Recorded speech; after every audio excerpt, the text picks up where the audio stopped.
Olá, meu nome é Rodrigo. Eu vim aqui hoje no Aprenda a Programar no final de semana do Mastertech. Já fazia alguns anos que eu tinha interesse em aprender a programar. Eu já estou nesse meio de startup já faz um tempinho e até hoje eu morri de vergonha de não saber programar.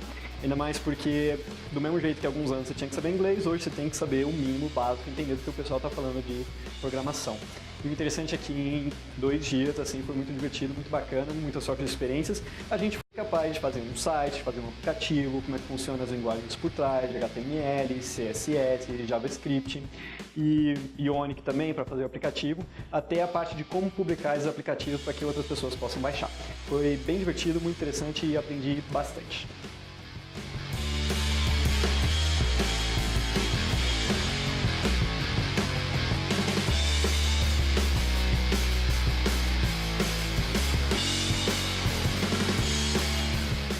Meu nome é Luísa, eu sou trainee do Itaú Unibanco e eu escolhi fazer o curso porque eu já trabalhei um pouco do lado de programadores, eu nunca entendia muito essa linguagem.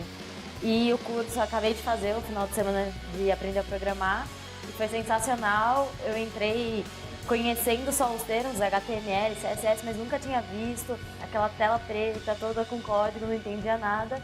E é muito legal que você consegue juntar um projeto pessoal seu, uma inspiração sua do dia a dia, com a programar, e você sai fazendo um site, um aplicativo, coisas que eu nunca imaginava conseguir fazer, principalmente então um espaço curto de tempo do jeito que foi.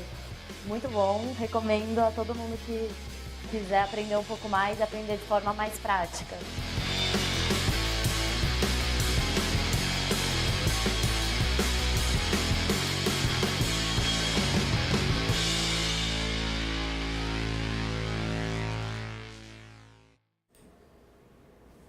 Oi pessoal, estamos aqui em mais uma terça-feira para a gente aprender bastante e entender um pouco mais sobre os computadores, sobre como que a gente criou tudo isso enquanto humanidade e como que a gente vai poder aprender a se valer de tudo isso para resolver os problemas da humanidade. Tudo bem? Então a gente está na segunda live. Se você não viu a última live, se inscreve, manda e-mail, sinal de fumaça, enfim, pra gente mandar o link da primeira pra você conseguir acompanhar todo o projeto do Outubro Rosa, tá? Mas essa já é a segunda live, então, muito rapidamente, o que a gente abordou na primeira live era a importância da gente colocar o porquê e o propósito na frente de tudo que a gente for fazer, independente se a gente vai usar tecnologia ou não. A gente decidiu, na live passada, que tecnologia era um meio e não um fim. E espero que vocês tenham entendido como tirar um primeiro projeto do papel. Então a gente falou um pouco sobre o wireframe, sobre como que a gente fazia protótipos, que era muito mais uma questão da gente aprender a desenhar e a entender esse fluxo e a testar com os nossos usuários do que um conhecimento específico, em uma linguagem específica e um framework específico, tá bom? Então hoje a gente já vai começar a caminhar nessa segunda live para coding. Então eu vou explicar um pouco mais para vocês a história do computador, como que a internet funciona, como que a gente dá os primeiros passos nesse mundo tecnológico, tá? Então por isso que a nossa live de hoje chama O Computador e os Comos. E eu queria lembrar, na última live a gente conversou sobre isso, mas acho que agora cada vez mais fica latente. Se a gente não aprender a programar, a gente vai ter um probleminha. Por quê? A gente não vai entender esse mundo que está circulando a gente. Hoje em dia, os tempos atuais estão um pouco polêmicos por causa das eleições, né? E a gente tem falado de fake news, a gente tem falado de Big Data, de SEO e todas essas coisas, e às vezes a gente acha que a gente pode só ouvir falar disso e que a gente não tem como combater ou como remar contra essa maré, né, esse inconsciente coletivo. Mas se a gente souber um pouco mais sobre tecnologia, entender como que as nossas decisões no mundo digital produzem resultados, a gente vai ser só massa de manobra. Então a gente vai ter que programar para não ser programado no século XXI e não receber uma enxurrada de fake news e achar que tá tudo bem. Beleza? Espero ter convencido vocês de que o conteúdo dessa próxima aí meia hora, 40 minutos, vai ser relevante para você, tá? Muito rapidinho, eu vou explicar um pouco sobre como que começou o computador, da onde que veio tudo isso, como que ele funciona, depois como que funciona a internet, os diferentes tipos de linguagem de programação, quais são as principais dificuldades de se programar, tá? E aí a gente vai olhar um pouco para ferramentas de prototipação, porque na próxima aula eu já vou chegar com uma página planejada. Então, a gente já vai ter que ter avançado nisso. Olhando para a história, tem uma figura muito importante chamada Babbage na história do computador, que era um cara muito rico, tá? Que herdou uma fortuna grande. Lá em 1822 o cara nasceu e ele, na época da Inglaterra vitoriana, bem chique, sabe? Ele vivia desconectado daquela realidade de glamour, festas e banquetes. Ele, na verdade, queria fazer uma máquina que calculasse tudo. E ele levantou uma grana absurda, e é muito engraçado porque você lê, né, os relatos e os artigos, e ele levantou com o governo 17 mil libras esterlinas na época. E aí você olha e fala, 17 mil reais para inventar o computador, até que saiu barato para a Inglaterra. Só que esse era o valor para comprar 2 navios de guerra, que era algo que a Inglaterra realmente precisava. Então, o Babbage, ele torrou essa grana do governo inglês e não conseguiu entregar o computador. A máquina do Babbage que vocês estão vendo aqui nunca existiu. Tudo bem? A gente nunca conseguiu montar isso aqui. Mas, por que eu tô contando a história dele?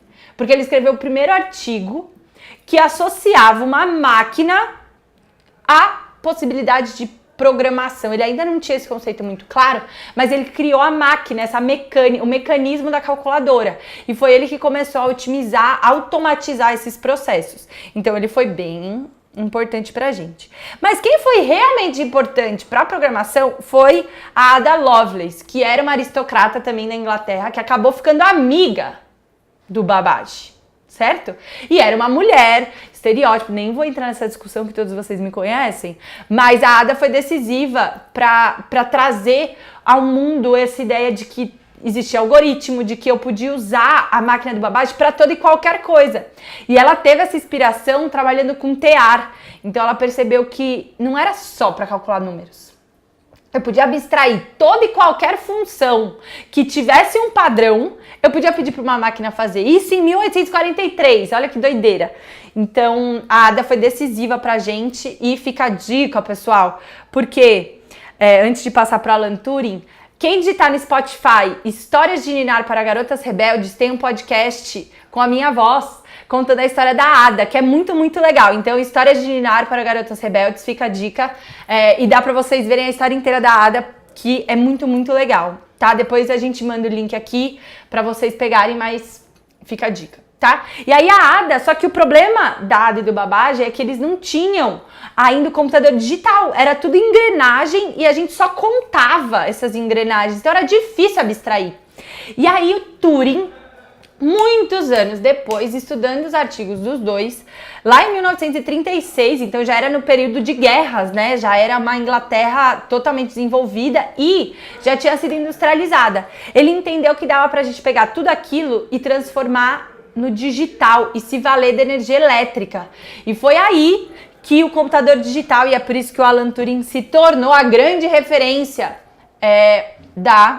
do computador moderno, porque ele que entendeu que dava pra gente automatizar essas engrenagens através de microprocessadores. Então foi ele que inventou todo o conceito que hoje a gente consome para construir um computador que a gente tá aqui no colo como esse, tá? E eu não vou deixar de fazer esse comentário, ele não está totalmente ligado à live, mas é importante vocês saberem que no Jogo da Imitação, que é um filme que ficou muito famoso, que conta a história do Turing, faz parecer que grande parte dos inventores do computador eram homens, quando na verdade a gente tinha 70% do quórum do laboratório que criou o computador eram mulheres.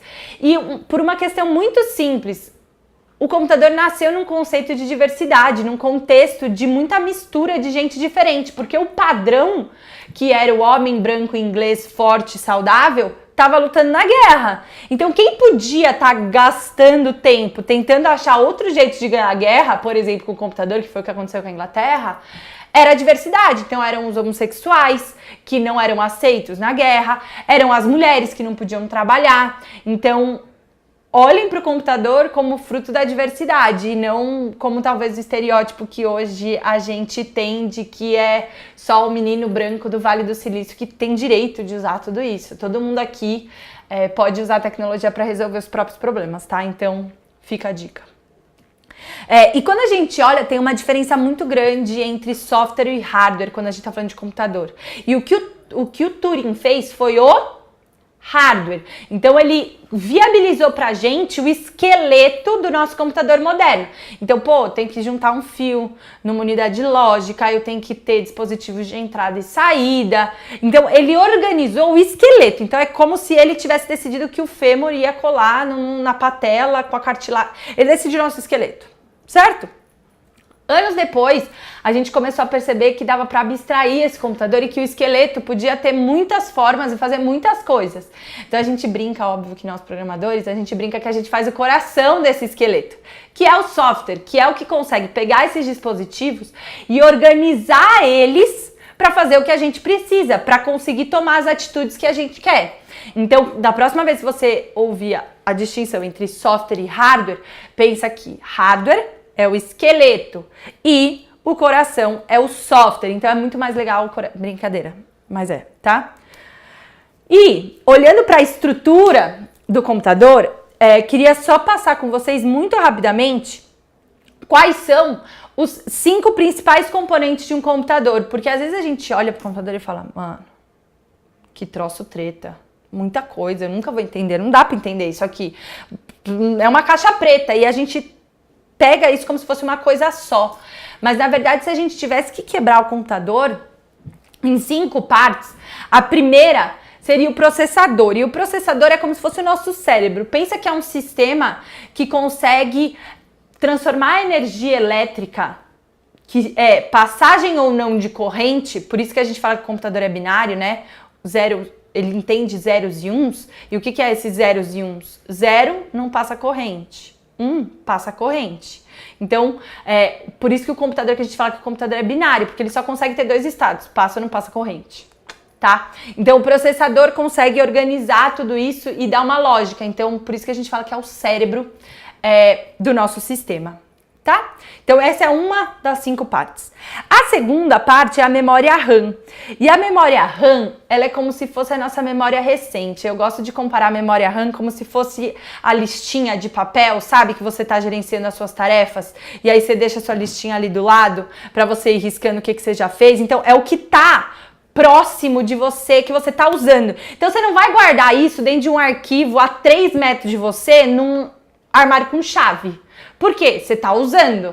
Então, você põe aquilo numa listinha de papel para você poder gerenciar. Então, o computador tem essa memória RAM, que ela é um pouco menor, tá? E que a gente consegue usar mais fácil, tá mais acessível para o nosso processador usar, tá? A gente tem, ao mesmo tempo, um segundo tipo de memória, que é o disco rígido, que é o armário a 3 km de você, sabe? Que você vai guardar coisas grandes que você não tá usando, que você... Então, todas aquelas fotos que você nunca vai ver na vida, você guarda lá. Aí, quando você for editar elas, aí você põe na memória RAM. Tudo bem? Então, por isso que a gente fala, pessoal, que o computador precisa ter uma memória RAM grande para ele ser rápido. Porque acessar disco rígido demora. Se eu tenho uma memória RAM grande, eu consigo fazer tudo rapidinho, porque eu tenho muitas coisas na minha mãozinha. Deu para entender? Então, da próxima vez que você for escolher um computador, lembra disso. Memória RAM é a listinha. Quanto maior for a sua listinha, mais coisas você consegue fazer ao mesmo tempo. Pensa que você é multitarefa, tá?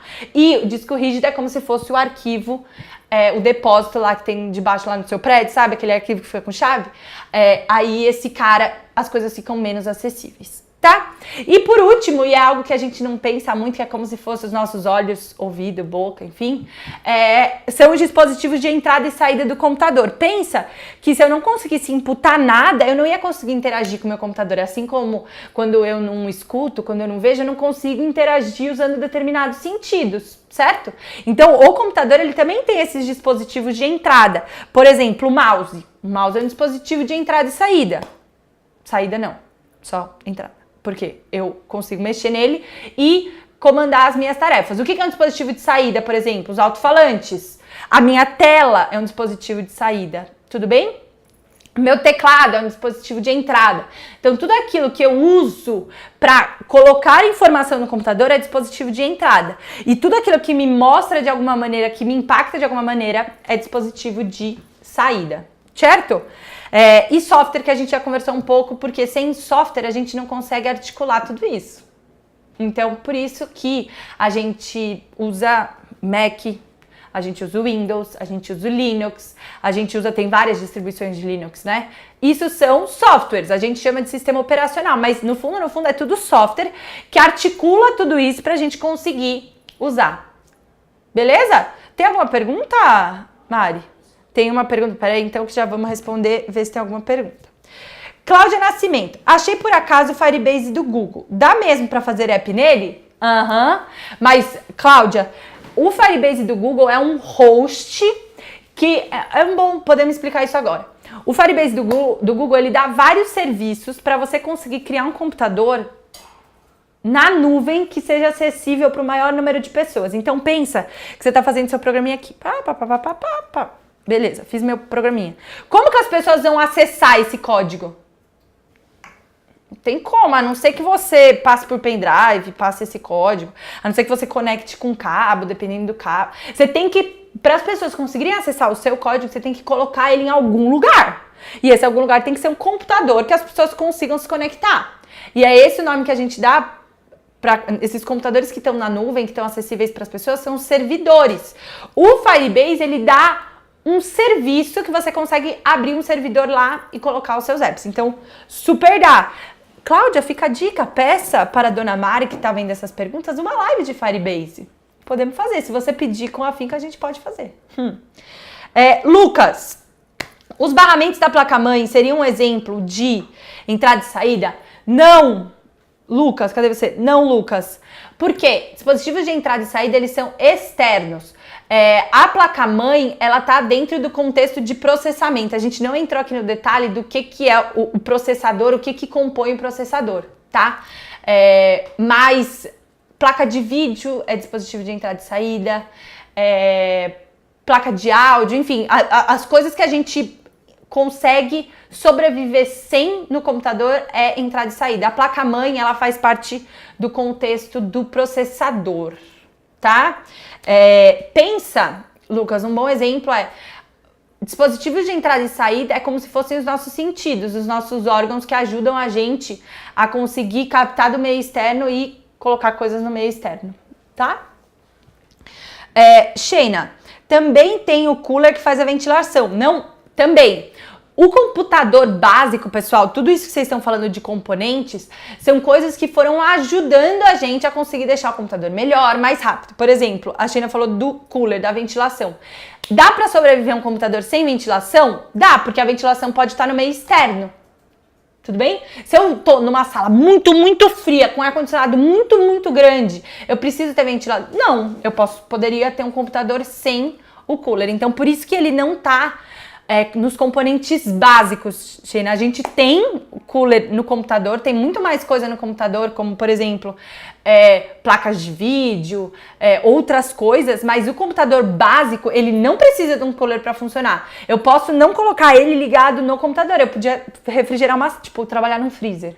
Aí eu não ia precisar de cooler, tá? Mas a gente só usa o cooler para conseguir otimizar o processamento, para ele não explodir, não ficar muito quente e não derreter os componentes, tá? André, o Firebase funciona como CMS? Eu acho que tem, eu fiquei bem na dúvida, André. Eu acho que tem serviço, mas hoje o Firebase ele é muito famoso por duas coisas, host e data. Então eu consigo abrir um banco de dados muito bom lá no Firebase, muito bom. Deu pra entender, né? Consigo abrir, relativamente, o custo-benefício é muito bom, então eu consigo colocar os meus dados lá e eu consigo abrir um servidor, uma máquina virtual para eu subir as minhas coisas lá, tá? Então, por isso que eles são muito... Esses são os 2 serviços que o Firebase mais tem, beleza? Tem mais perguntas? Não? Então vou avançar. Então, quando a gente olha para como a gente põe software no computador, eu queria só mostrar essa linha do tempo para vocês entenderem os níveis de abstração que a gente tem que ter. A primeira coisa que a gente faz é pensar no algoritmo e a gente acha super descolado, nossa, que top, algoritmo, muito difícil, só gente muito inteligente. Não. Pessoal, algoritmo, sua avó, quando tá fazendo uma receita de bolo, tá fazendo um algoritmo. Tá? Não tem nada super romântico. Algoritmo é só um conjunto de passos que produz um resultado. Simples assim. Ele pode até fazer um resultado errado, não importa. Mas sequências de passos a gente pode chamar de algoritmo. No contexto do computador, esses passos são feitos como? Coding, programação, certo? Então, depois que eu faço o algoritmo, eu tenho que tomar a decisão de programação. E aí, a primeira decisão que eu tenho que tomar é qual linguagem eu vou usar. Eu pus aqui linguagem X, tá? Você escolheu uma linguagem. Dependendo da linguagem que você usou, que normalmente a gente vai usar Python, Java, C#, C++, enfim, escolha uma linguagem. Eu tenho que passar por uma etapa de compilação. E não entendam aqui, quem já entende um pouco mais do assunto, compilação, interpretação, tradução, montagem, abstração, tudo isso é sinônimo. Por quê? Lembra que eu falei que o computador só entende 0 e 1? Então, o computador não entende inglês, que a maioria das linguagens de programação está em inglês. Eu preciso passar por uma fase onde eu traduzo essas palavras em zeros e uns. Então, eu consigo criar uma etapa intermediária onde eu transformo isso numa linguagem mais baixo nível, que a gente fala mais próxima de zeros e uns, até que eu consigo jogar a montagem, pessoal, é jogar esse programinha na nossa memória para ele poder ser executado. E aí, lindo, maravilhoso, eu ponho lá na minha memória um monte de zeros e uns, yes! E aí eu consigo executar as minhas tarefas, tá?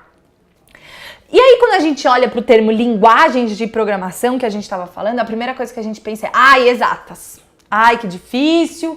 Ai, não vou conseguir. Muita matemática, tô ferrado. Calma. Queria que a gente refletisse sobre o termo linguagens. A gente já tinha na aula de português lá, que eu não gostava, inclusive, linguagem como algo que tivesse sintaxe e semântica. E é por isso que a gente chama códigos de programação, né, de linguagens. Por isso que a gente chama Python de linguagem, porque Python só pode ser uma linguagem porque ela tem sintaxe e semântica. Sintaxe é o conjunto de regras que a gente tem que ter para funcionar, assim como o português. Não adianta eu chegar aqui e blá, blá, blá, blá, blá. Eu até podia escrever isso em português, sei lá, pelo som. Mas isso não significa nada para vocês, não funciona, não consigo me comunicar se eu não respeitar as regras. Por isso que eu tenho que falar, eu sei programação, para você conseguir captar o que eu tô querendo dizer. E eu tenho que, ainda que eu faça isso automaticamente, eu tô seguindo regras. Eu tô colocando um sujeito, depois eu tô colocando um verbo, depois eu tô colocando um objeto. Certo? É que a gente, quando tá falando, a gente não percebe. Mas como o computador entende 0 ou 1, você tem que ser um pouco mais simples nessas regras. Você tem que fazer exatamente o que ele tá pedindo, senão ele não vai conseguir abstrair. Diferente do ser humano. E é aí que mora a dificuldade da programação, tá? E semântica, por último, é o significado que eu provoco com o uso dessas palavras seguindo essas determinadas regras. Então, semântica é o nosso significado. E aí, por isso que a gente pode chamar a compilação, interpretação de tradução. É como se o computador fosse uma pessoa que falasse alemão. Eu sou uma pessoa que fala português. Eu tô escrevendo aqui em português. Como é que eu vou fazer para conseguir falar com uma pessoa alemã? Eu vou ter que traduzir. É a mesma coisa que a gente faz no computador, certo? Eu traduzo para eu conseguir mexer na estrutura do computador que só entende 0 e 1, tá? Temos perguntas. Marcos Ribeiro. Vou olhar perguntas, tá, pessoal? Marcos Ribeiro, fiz meu dever de casa, vou ganhar estrelinha? Sim, Marcos! Manda pra mim um e-mail, eu quero muito ver o seu protótipo, se você fez, eu quero. Gente, com tanto lixo, você criou um Uber da coleta seletiva. Cara, é muito boa essa ideia. Achei ótimo, porque principalmente meu prédio, por exemplo, não faz coleta seletiva, mas eu queria fazer coleta seletiva. E hoje eu não tenho muito o que fazer. Achei ótimo, Marcos. Depois manda um e-mail pro oi@mastertech.com.br, a Mari vai colocar aí pra vocês. Manda os protótipos que a gente pode tentar programar ele na próxima aula. Se os seus wireframes estiverem bacaninhas, a gente pode começar o seu app na próxima aula, Marcos. Sheina, Camila, nesse mundo cada vez mais Ai, gostei, Sheina, dessa palavra. Neste mundo cada vez mais aplicativizado, que rica. Eu particularmente detesto esse caminho, detesto ter que ficar baixando apps. Tudo te pede para baixar um app, mas os celulares a custo acessível não comportam. Já se falam em PWA. O que você acha que vai ajudar a melhorar nessa questão de over de apps no seu armazenamento? Sheina, se eu tivesse te pedido para fazer essa pergunta, ela não tinha ficado tão boa. Obrigada. Seguinte. A gente usa PWA, que são Progressive Web Apps, cada vez mais para pegar sites e conseguir salvar eles no celular e dar uma navegação de app sem precisar gastar sua memória. Então, a Sheina está certíssima. Os aplicativos estão cada vez mais perdendo espaço para um contexto onde eu preciso baixar muita coisa no celular, onde eu preciso ter muito dado, onde toda hora eu estou consumindo. O PWA, ele faz o quê? Você entra num site, ele reconhece o seu dispositivo e fala, opa, já estive aqui, você gosta de mim, você quer salvar uma versão boa desse site para ele ficar bom no seu celular, para você poder acessar ele offline ou para você poder ter uma navegação parecida com o app. Certo? E aí ele pede para salvar coisas, para baixar um executável no seu celular. Só que ele baixa o mínimo do mínimo do mínimo. Então o PWA tá bombando, Sheina. O site do Cubo, que é esse espaço que a gente tá aqui, é um PWA e eles estão bombando, porque a gente não precisa baixar. A minha interação com o site fica com uma cara de app, mas ao mesmo tempo eu não tô gastando processamento. Então você está mais do que certo. Tá? Mais do que certo, Sheina. E a gente vai fazer, na última aula, a gente vai falar um pouco sobre esse tipo de decisão para tirar projetos do papel, tá? Obrigado pela pergunta. E aí, eu queria fazer uma provocação aqui, pessoal, antes de entrar um pouco mais nas linguagens, só para vocês se policiarem, porque às vezes a gente acha que tá entendendo tudo. Eu entendo tudo de tecnologia, eu sou muito inteligente, eu entendo tudo da internet. Só que a gente entende se valendo de jargões. E quando a gente tem que medir se a gente conseguiu abstrair ou não, o melhor jeito da gente fazer, isso é muito comum lá no Vale, é tentar explicar para uma criança de 6 anos. Tem inclusive uma piadinha que finge que eu tenho 5 anos. Tem um Reddit muito famoso, inclusive, que bomba lá nos Estados Unidos, principalmente em inglês, que é tipo, pretend I'm 5. Então, tipo, cara, finge que eu tenho 5 anos e me explica. Eu lembro que a primeira pergunta da primeira entrevista técnica que eu fiz pro Google eles pediram para eu explicar um banco relacional como se o interlocutor fosse uma criança de 5 anos. E aí você tipo, é tipo Excel. Aí a pessoa, eu tenho 5 anos, eu não sei o que é Excel. Tá. São tipo colunas. Coluna do quê?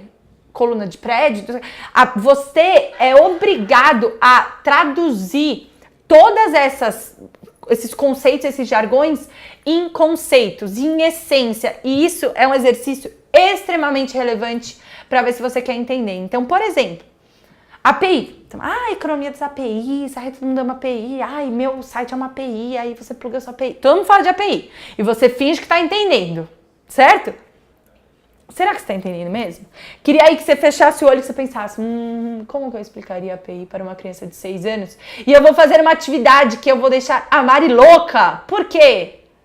Eu quero que vocês escrevam para mim nesses comentários, porque eu vou olhar isso depois. Então, o Gui, e eu vou matar o Gui também, o Gui vai colocar um vídeo Tem um vídeo aí, Gui, para fazer uns comerciais? De 1 minutinho? Tem um curtinho? Eu quero que vocês gastem aí esse tempo pra escrever o que é uma API e eu vou pegar aqui as respostas valendo a partir de agora. Vou olhar os comentários neste Facebook, pessoal. Mas se não, eu posso olhar por aqui, viu, Gui? Tá tudo bem.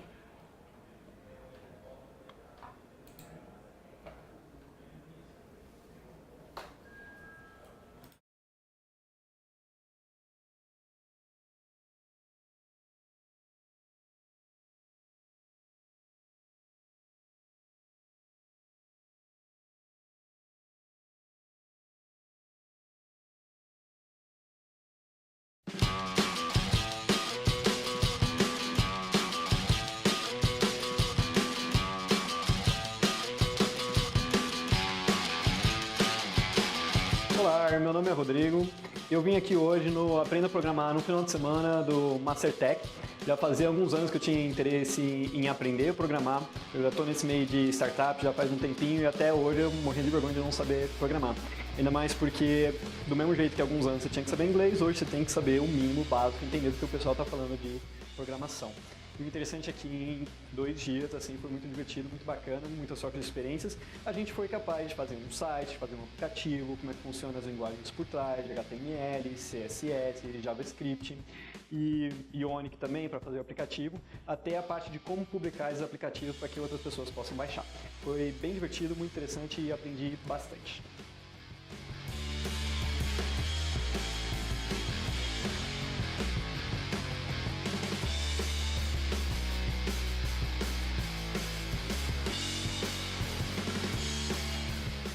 Meu nome é Luísa, eu sou trainee do Itaú Unibanco e eu escolhi fazer o curso porque eu já trabalhei um pouco do lado de programadores, eu nunca entendia muito essa linguagem.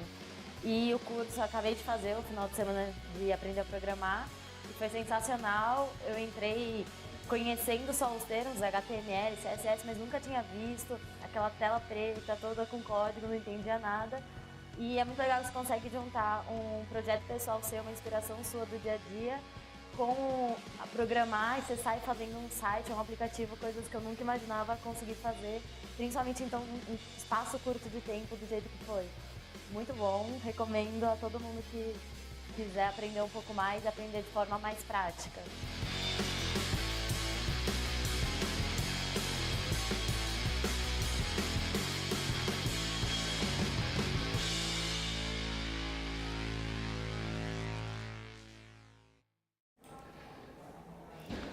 People, vocês são top, velho. Sério. Ó, tivemos vários. Vou ler alguns. Cláudia Nascimento. Eu achei muito bom porque a Cláudia foi muito verdadeira. Porque ela podia não ter falado, mas ela falou e ela representa todos nós, certo? Que ela falou assim, eu não faço a menor ideia. Eu faço de conta que eu entendo, eu copio e colo e quando eu quero que o WhatsApp funcione direto nas mensagens que eu envio. Então você só usa, que é o que normalmente a gente faz. Aí tem várias. Ó, a Ana pôs assim, a API seria o coração por onde passa, veias sanguíneas que distribuem as informações para tudo funcionar. Amei esse. API quer dizer uma Application Interface, ou seja, é um conjunto de ferramentas que fazem um app ter uma funcionalidade específica. Um exemplo disso é o Google Maps, que você consegue ver a localização, a data e o horário onde você esteve daqui a alguns minutos. Show, Lucas! O que é uma Application Interface? Uma criança de 6 anos. O que é o Google Maps? Uma criança de 6 anos. Show. Lilian, APIs são janelinhas que se abrem para descobrir as coisas. Oh, Lilian, amei. Gente, vocês são muito bons. API é um bolo, dados e infos que você precisa fazer, mas você precisa pegar alguns ingredientes emprestados com seu amiguinho. Oh, gente, vocês são ótimos. Ó, é o Lego por trás dos aplicativos. Gente, vocês são ótimos, parabéns. API é tipo um manual que te diz onde e como fazer as coisas que você deseja. Olha, Su de Moraes, gostei, hein? Ó, se eu tivesse que explicar, eu adorei todas as abstrações, tá, pessoal? Parabéns. Na minha cabeça, quando eu penso em API, eu vou um pouco na linha do que a Su de Moraes falou, que é a gente olhar para a API como um manual. Então, vamos supor que eu tenho um brinquedo muito top, que é tipo um robô muito foda. E, opa, muito legal. E o robô eu me divirto muito com ele. E ele tem um manual, eu tenho que interagir com ele de um jeito específico, porque o robô não entende tudo que eu faço, então eu tenho que interagir com ele de um jeito específico para conseguir tirar a diversão dele. Vamos supor que o meu amiguinho vem e fala assim, oi amigo, deixa eu brincar com o seu robô. Se eu simplesmente entregar o robô para ele vai olhar pro Google Maps e falar, pô, legal, hein? Pô, robô massa. Ele não vai conseguir tirar a diversão daquele brinquedo se ele não souber como interagir com ele. Por isso eu escrevo um manualzinho pro cara e falo assim, ó, amigo, se você falar oi, tudo bom, desse jeito, ele vai te responder isso. E aí você vai poder fazer o que você quiser com essa informação, com essa diversão, com esse sentimento, tá? Então a API é essa interface. É um conjunto, é um manual, literalmente, de como a gente tem que conversar com um serviço na internet para eu conseguir poder usufruir dele. Certo? Então vocês arrasaram. Cláudia Nascimento, seria um tipo caminho para chegar em algum lugar? Exatamente, Cláudia. Mais do que a API como um todo, é toda a relação que você tem para conseguir tirar um serviço de outro serviço na internet. Então, o manual também está contido nessa... Não só o código, entendeu? Não é só o caminho que está contido dentro da API. Toda essa economia com o manual, os parâmetros que você passa, tudo isso é uma API, tá? Então, por isso que é um Application Interface, como o senhor Lucas já falou pra gente. Gente, arrasaram. Enfim, a atividade aqui era só para dar uma movimentada em vocês e mostrar que a gente precisa tentar abstrair sempre um nível a mais pra gente não achar que tá entendendo e não entender. Tá? E aí, muito rapidinho, porque a gente só tem 10 minutos. Eu vou passar muito rápido. Que na próxima aula a gente vai programar, gente. E aí vai ser muito legal. Mas antes, vocês precisam entender um pouco quais são os tipos de linguagem, tá? Eu separei alguns pontuais só pra gente comentar. E aí a gente já abre pra perguntas. Então, continuem me mandando perguntas que a gente já vai responder. Vou deixar aqui na Mari, tá? Então, primeira coisa. Linguagem procedural, a gente tem primeiro esses seis tipos de linguagem, tá? Cada um deles traz uma lógica de como a gente deveria programar nesse tipo de linguagem. Então é por isso que a gente não fala assim, ai, ele é um programador poliglota. Alguém já ouviu isso? Não, ninguém fala isso, porque não faz sentido.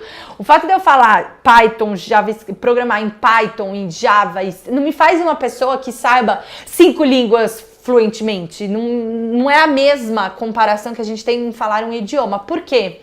Nós, enquanto programadores, o que a gente aprende é pensar nesses tipos de jeitos de pensar. E aí a gente só transforma os conceitos nas palavras reservadas de uma linguagem determinada. Então, por isso que saber Python, Java, Ruby não é mérito. Não é que não é mérito, mas não é a mesma coisa que falar 3 línguas fluentemente, tá? Então, vamos lá. O que eu vou discutir com vocês são tipos de pensamento para a gente conseguir escrever algoritmos, tá?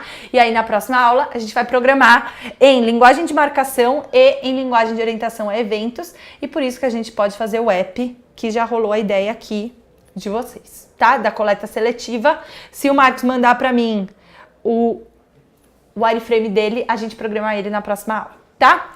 Então, linguagem procedural. Então, a gente vai programar na próxima aula em linguagem de marcação e em linguagem orientada a eventos, tá? Comentário sobre linguagem procedural. Ela é a essência dos algoritmos. Por quê? Ela trouxe conceitos como passo computacional. E os principais 4 palavras reservadas que você vai precisar aprender é para fazer atribuição, para fazer um laço, para fazer uma condição e para fazer uma função. A atribuição é para a gente conseguir dar nome para as coisas que a gente quer guardar no nosso computador. Então, é criar uma variável, tá? A gente vai entrar no detalhe nisso na próxima aula. Os laços servem para a gente conseguir criar passos computacionais que se repetem. Então, por exemplo, enquanto... Vou dar um exemplo bem ruim, tá? Enquanto a Mari não fizer 18 anos, ela não pode dirigir. Certo? Eu preciso ficar fazendo esse loop e essa verificação uma vez por ano. Ponto. Eu não preciso ficar escrevendo... Esse é o jeito fácil de eu conseguir criar um padrão. Enquanto a Mari não fizer 18 anos, não pode dirigir. Então, toda vez que a Mari ir lá, mãe, posso dirigir? A mãe dela vai entrar. Mari tem 18 anos? Não. Então, não. Mãe, posso dirigir? Mari tem 18 anos? Não, não pode. Aí, quando a Mari fizer 18 anos, ela tiver 18 anos e um dia, a mãe dela vai lá e vai falar assim, quantos anos a Mari tem? 18 mais 1, certo? Mari tem mais que 18 anos? Sim. Posso pular esse comando e falar, pode ir, filha. Então, é assim que a gente vai ajustando os passos computacionais e dando os rumos que a gente precisa, para não precisar ficar toda vez escrevendo um código novo, dependendo da situação, tá? E condição é a mesma coisa, só que a gente verifica uma vez só. O laço, eu crio uma relação onde eu sempre fico voltando e até que aquilo seja verdade, eu fico pulando aquele conteúdo. Quando eu olho para uma condição, eu faço essa verificação uma vez. Então, vamos supor que a Mari está tentando entrar num bar específico na Vila Madalena. Ela vai fazer a verificação uma vez. A pessoa, né, se fosse um computador, ela ia pôr a data de nascimento e ele vai falar, Mari tem. Se Mari tem mais que 18 anos, é nóis, pode entrar. Se não, expulsa ela daqui, não pode. Tudo bem? Então, condição faz uma verificação só, uma vez, E função serve para a gente conseguir agrupar esses conjuntos de código para eu conseguir reaproveitar eles. Então eu podia chamar esse pedaço de código super complexo que eu acabei de criar aqui oralmente com vocês e chamar de verificação porta do bar. Toda vez que algum programa em algum momento precisar verificar se alguém é maior de 18 anos, ele simplesmente vai falar verificação porta do bar. Tudo bem? Então função serve para a gente conseguir reaproveitar código. Quando eu olho para o segundo tipo de linguagem, é aquela mesma linguagem de máquina que a gente conversou no início, e tem gente, por incrível que pareça, que programa em linguagem de máquina, amores. Só que essas pessoas, elas já são bastante específicas e a gente não precisa de muitas pessoas que façam isso. Por quê? Hoje em dia a gente já tem esses processos automatizados, mas por muitos anos a gente teve que programar no 0 e 1. Ou em linguagens de baixo nível, porque não existiam linguagens modernas como existem hoje. Então, por isso que você achar que hoje é impossível aprender a programar, não faz mais sentido. Talvez isso fizesse sentido nos anos 80, mas hoje em dia já não faz mais sentido, porque a gente tem linguagens de alto nível, que é quase como a gente estruturar um texto. Tudo bem? Antes, de fato, a coisa era um pouco mais difícil, mas hoje já facilitou muito. Então, por muitos anos a gente ainda usou linguagem de máquina, hoje em dia isso nem é importante para você. Por exemplo, olha aqui. Isso é um exemplo de uma linguagem de máquina.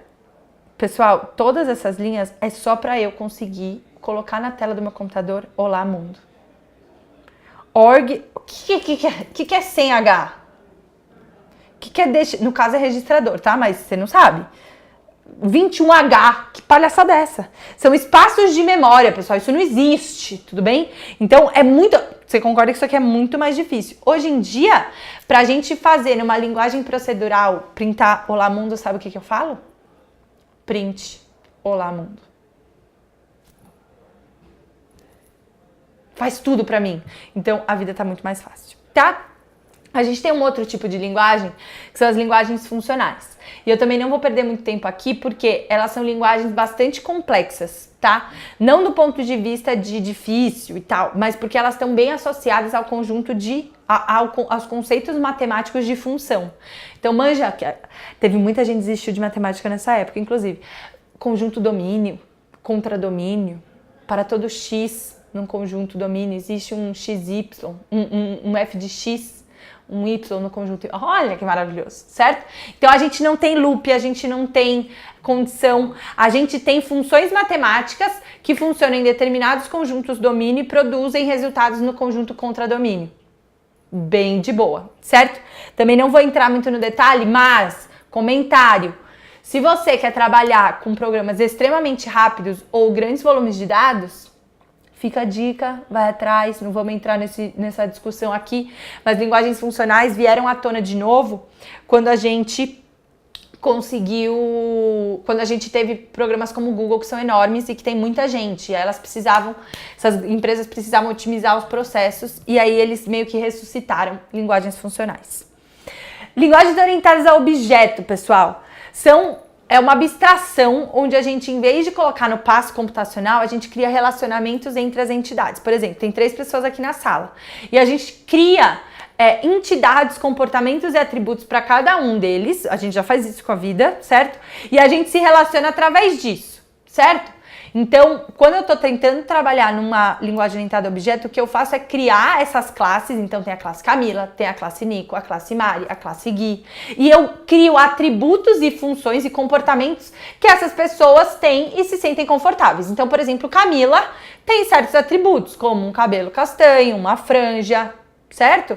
Isso são os meus atributos, são características minhas, que eu, Camila, posso, através dos meus comportamentos ou do comportamento de outras pessoas, mexer nesses atributos. Então, vamos supor que a Camila tem um atributo que chama nível de fome, certo? Tem um atributo que é nível de fome que neste momento está grande, certo? Tá com muita fome.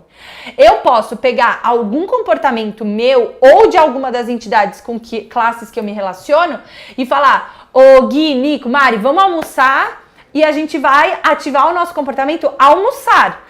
Esse comportamento almoçar vai mudar os nossos atributos de nível de fome, porque a gente vai comer. Tudo bem? Assim como eles também vão mudar os níveis de cálcio, enfim, coisas bioquímicas, tá? Também vou mudar esses níveis. Tudo bem? Então, a lógica de programação é um pouco diferente da procedural. Mas isso não quer dizer que eu tenho que escolher ou uma ou outra. O que eu tenho que fazer é escolher qual vai ser a principal arquitetura e aí eu posso até misturar isso depois, não tem problema nenhum, tá? Mas linguagens orientadas a objetos foram um grande... Enfim, foi uma grande revolução no início dos anos 90, então Java bombou. Hoje, 70% da internet é feita com Java. 70%. Então, a gente precisa saber programar, tá? Em linguagens orientadas a objetos. E aí, depois a gente tem duas coisas, as duas linguagens que a gente vai aprender a programar na próxima aula, então por isso que eu vou guardar um pouco mais para a próxima aula. Eu só vou ensinar uma coisa nesses próximos 5 minutos, que é vocês hackearem a Globo, tá? Então, linguagem de marcação é HTML e CSS para a gente conseguir ver as coisas na internet. Então, são linguagens que a gente consegue marcar inícios e fins de coisas e a gente consegue formatar isso dentro do meu browser. Então, eu vou mostrar para vocês já a linguagem de marcação. E linguagem orientada a eventos, deixa eu pular isso aqui, que eu vou falar na próxima aula para vocês. Ah, meu Deus! Próxima aula. Isso aqui é linguagem de marcação, onde eu tenho um HTML que me monta a minha estrutura, então quem viu De Volta para o Futuro fica a dica. HTML marca o meu esqueleto, certo? Monta a minha estrutura. O CSS deixa as coisas bonitas, muda cores e afins. E o JavaScript faz movimento para as coisas. Então é quando eu consigo mostrar, fazer... Sabe aquele... Tem um tipo de site que está muito famoso agora, que a gente põe um monte de coisa uma embaixo da outra, e aí o meu menu, em vez de mudar de página, eu scrollo rapidinho para aquela seção do site, enfim. Isso é JavaScript que faz, tá? Então, antes da gente responder perguntas, eu vou ensinar vocês a hackear a Globo para vocês quererem voltar na próxima aula e saírem daqui bem animados, tá? Vou sair daqui. E aí, pessoal, como que a gente hackeia a Globo? Primeira coisa, a gente precisa... Pera aí. Abrir uma nova aba. Eu queria abrir isso aqui, peraí, que tá meio pequeno. Aqui. A gente quer abrir uma nova aba, então tô só entrando na globo.com. Globo.com. Beleza. Quando eu olho a globo.com aqui, pessoal, ó, tem propaganda, tem foto, tem um monte de coisa. Eu posso conseguir vir aqui, e se você estiver no Chrome, você também vai conseguir fazer isso aí, clicar com o botão direito e ir em Inspect ou Inspecionar, se tiver em português o seu. Você clica aqui e olha a mágica que vai acontecer. Eita porra! Abrir um negócio que me deixa ver o código desse site, certo? Então eu tô conseguindo ver a linguagem de marcação, o HTML, o CSS e o JavaScript que estão rodando nessa página. E aí, com acesso a isso, eu consigo editar esse código. Então eu vou vir aqui e eu vou editar, por exemplo, o título da minha página. Eu vou vir aqui e falar assim: a live da Camila é muito top. Eu aprendo muito. Quando eu olho pra cá, eu consigo editar a minha página. E aí o que você faz? Tira um print e manda no WhatsApp da família. Certo? Por que tira um print? Porque se eu vier aqui e dar um refresh na minha página, infelizmente, sumiu.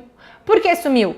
Porque eu tô editando a cópia local do meu código, da minha linguagem de marcação. Isso aqui é o que eu baixei do servidor na minha máquina, tá? E se você ficou curioso para entender tudo isso, eu vou explicar para vocês na próxima aula. E a gente vai programar um pouco em HTML e CSS e a gente vai fazer um app. Então, 30 minutos a gente vai brincar com HTML e CSS e 30 minutos a gente vai fazer um app. Então, se eu fosse você, eu não ia embora, tá? Muito rapidinho, só antes da gente começar, só queria terminar aqui falando do último tipo de linguagem que eu não falei, que é orientada a eventos, que segue um conceito muito, muito simples, que é dado componentes, quais são os comportamentos que eu posso ativar naquele componente. Então, na próxima aula a gente vai ver, na próxima live a gente vai ver, cara, um botão, quais são os possíveis comportamentos de um botão? Clicar, passar por cima, clicar, ficar clicado, clicar 2 vezes. Enfim, a gente programa e cria os nossos apps e algoritmos baseados nos componentes que eu estou usando e nos eventos que eu posso setar para eles. Certo? Vamos ver, Mari, as últimas perguntas que temos aqui, porque passa muito rápido. Sheina, eu entendi como um grande conector entre as possibilidades disponíveis. Isso, Sheina. Então, API, muita gente fala de economia de API, e é justamente isso. O fato de eu não precisar ter que criar todo um mapa de novo e ter o trabalho que o Google teve, nossa, muito melhor. Eu nunca mais vou precisar fazer nunca mais, né? Talvez você queira, mas eu não preciso mais fazer um serviço de rota se eu quiser calcular rota no meu app. Eu posso simplesmente pegar o Google e usar o serviço deles dentro do meu aplicativo, tá? Então é isso mesmo. E a Sheina, olha o que a Sheina falou. Minha filha sabe fazer isso, que é tipo hackear a Globo, não é, Sheina? Ela descobriu sozinha. Sheina, por gentileza, traga sua filha na próxima aula para ela aprender a fazer um app.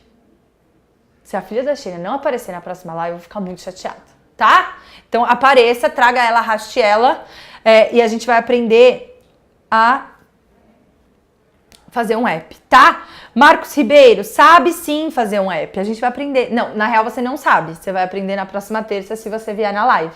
Então, Marcos, manda um e-mail. A Mari vai escrever de novo o e-mail para você mandar. oi@mastertech.com.br. Se você me mandar isso, a gente faz o app juntos na próxima aula pra gente conseguir aprender, tá bom? E aí, Marcos, você não vai precisar mais falar que você não sabe fazer um app. Dan, mas para usar a API, preciso de uma interface? Não necessariamente. O conceito de interface ele é bem amplo. A gente tem interface de programação ou interface entre a gente. Mas na verdade, interface é qualquer coisa que eu consigo conectar uma na outra. Então, quando eu vou lá... Pessoal, esse exemplo é bem ruim, mas eu vou falar, tá? Quando a gente coloca um band-aid, na verdade, a gente quer colocar... A gente não quer simplesmente colar ele. A gente quer que exista alguma coisa entre a minha pele machucada e o band-aid. O que tá no meio é o que tem interface. Então eu consigo colar, mas precisa ter alguma coisa ali para eu conseguir tirar vantagem daquilo. Senão é só uma conexão. Então se é nesse contexto que você tá falando, Dan, eu preciso de uma interface. Precisa ter alguma coisa que eu consiga tirar vantagem daquela relação. Então na API... O que a gente faz, eu posso rodar uma API, na próxima aula eu posso mostrar isso para vocês. A gente, no nosso site, pode simplesmente chamar um mapa do Google. Isso é uma API. E eu não vou estar usando nenhuma interface, eu vou simplesmente pegar um link e colocar no meu site, tá? Lá dentro tem uma interface, mas eu não preciso ter uma interface do ponto de vista de programação, tá? Riane, Camila, você explica muito bem, mas para quem está começando do zero, alguma dica ou livro ou material geral, como uma linguagem para profissionais que não são de TI? Ai, que fofa. Obrigada, Riane. Dicas. A gente na última live vai fazer isso, mas acho que eu até dei essa dica na última. Tem um site que é muito legal, Codecademy. Deixa eu mostrar para vocês muito rápido, eu vou falar disso na última live, mas tem um site muito bacaninha, que é obviamente... Deixa eu ver se eu consigo conectar com o meu Gmail. Só para vocês entenderem o rolê. Vamos ver se vai dar. O Codecademy, deixa eu escrever grande aqui. Ah, ó, deu. Start now. Ó, vamos supor que eu queira aprender Ruby. Ó, aqui, ó. Quero começar a aprender a codar, certo? Olha que fofinho. E tem em português, tá? Deixa eu... Onde que troca? Mas tem um jeito de trocar lá na frente. Tá, Riane? Procura lá que tem. Mas eu consigo... aprender, ó, então ele me dá a teoria aqui nesse canto, ele me dá um bloquinho de texto para eu digitar e ele me dá a resposta. Esse site é muito, muito legal, Riane. Então, Codecademy é um bom começo para você. Começa pelo Intro to Coding. Tem em português, que é Introdução à Programação, que vai ser top e qualquer coisa você me fala. Tá? Qual a diferença de app e API? Aplicativos são coisas que funcionam por si só. Então, são serviços, tudo bem? Então, por exemplo, o Waze é um app. O Waze. O Instagram é um app. Pode ser que eu tenha dentro desse app disponível para as pessoas usarem uma API, que é, por exemplo, o Instagram. O Instagram tem uma API. Eu consigo saber de um outro programa quantos seguidores o Nico tem. Isso eu consigo puxar via API. Então, a API é um jeito de eu tirar uma informação daquele aplicativo. Então, são coisas bem diferentes. Tá, Mari? Pensando, Mariana, um jeito mais simples, app é um negócio autocontido. API é um serviço daquele negócio, daquele modelo de negócio autocontido. Mara? Gente, é isso. Queria agradecer muito e lembrar vocês que